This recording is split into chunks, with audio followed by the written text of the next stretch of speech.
بسم الله الرحمن الرحیم۔ حضرت ابو مالک اشعری رضی اللہ تعالیٰ عنہ سے روایت ہے کہ رسول اللہ صلی اللہ علیہ وسلم نے فرمایا، پاکیزگی نفس ایمان ہے، الحمدللہ ترازو کو بھر دیتا ہے، سبحان اللہ اور الحمدللہ آسمانوں سے زمین تک گستروں کو بھر دیتا ہے۔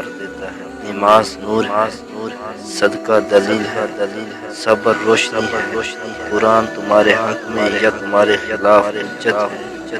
ہر انسان دن کا آغاز کرتا ہے تو کچھ اعمال کے عوض اپنا سودا کرتا ہے، پھر یا تو خود کو آزاد کرنے والا ہوتا ہے یا خود کو تباہ کرنے والا۔ اللہ